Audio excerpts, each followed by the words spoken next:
আচ্ছা মামলা যেটা যেটা হয়তো বাংলা থানা করলাম, এটা কি করলাম? এটা তো ভাই থানায় যে মামলা করতেন ওটারে বলে জিআর মামলা। কেউ যদি 2-4-10 জন 20 জন একত্রিত হয়ে কোর্টে করে থাকে, এটা হচ্ছে সিআর মামলা। আর যার কাছে ব্যক্তি চেক আছে, যার কাছে নিজের আমাকে একটা চেক দিছে, ওই চেকটা ডিজনার করে ব্যাংকের থ্রুতে ডিজনার করে উকিলের মাধ্যমে মামলা করে, এটা হচ্ছে এনআইএক্টের মামলা, চেক ডিজনার মামলা। আপনারা একটা জিনিস ভুল করেন, আপনাদেরকে এই ভুলগুলো একটু ধরায় দিই, আপনারা উপকৃত হবেন। গত 2-3 দিন আগে আমাদের এক আপু, হয়তো নোয়াখালী নয়তো কুমিল্লা, উনি ব্যাংকে গিয়ে বলতেছে যে চেক ডিজনার করব। এটা কি হইল? কোনো ব্যাংকের চেক ডিজনার করার জন্য বসে রয়েছে?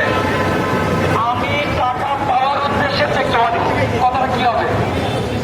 আমার ক্লায়েন্টের চেক, আমি চেকটা জমা দিব। কথাটা কি বুঝতে পারছেন সবাই? কারণ আপনার চেক, আপনার ফাইলটা নিয়ে হয়তো আমি, সাজিম, জিসান, হাসিব, আলিফ, ওরা আমরা মুভ করতেছি, আপনার চেকটা নিয়ে কিন্তু আমরা মুভ করবো না। তো সেক্ষেত্রে এটা ধারণাটা নিয়ে যান। ধারণাটা এরকম, আপনার চেকটা নর্মালি যেরকম টাকা জমা দেন ব্যাংকে গিয়ে, ওই সেম ভাবে চেক জমা দিবেন। চেকের উপরে লেখা আছে অ্যাকাউন্ট পে। ডেটের যে ব্যাপারটা, ডেট আসে নাই এখনো, সে তো ব্যাংকে যাবে না, এটাই স্বাভাবিক, ওটা যাবে না। ডেট এক্সপায়ার ওটা বলতেছি। তো যাদের ডেট রানিং ডেট, ধরেন চেকের ডেট আজকে দিছে, আজকের থেকে 6 মাস সামনে গেছে, চেক জমা দিতে পারবেন, সমস্যা নেই। কিন্তু যে চেক 2 বছর, 3 বছর, 1 বছর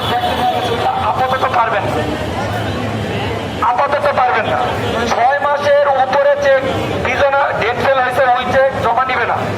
হ্যাঁ, জমা নিবে যদি ওই ব্যাংক ম্যানেজার বা চেক ক্লিয়ারিং ফরওয়ার্ডিং এ কাজ করে, চেক জমা নেয় ব্রাঞ্চে, ওর সাথে যা যদি যোগাযোগ করেন, ওর সাথে যদি সম্পর্ক থাকে যে ভাই আমার একটা 1 বছর আগের চেক ছিল, এই চেকটা একটু জমা দিব, সে বুঝে যাবে কেন জমা দেবেন। কিন্তু আপনি আপনার মুখ দিয়ে বলবেন না ডিজনার করা। আর নয়তো যাদের 1 বছর বা বেশি গেছে, নর্মালি যে চেকটা জমা দেওয়ার জন্য যান, ও যদি চোখ বুঝে জমা নিয়ে নেয়, আপনার সমস্যা আছে।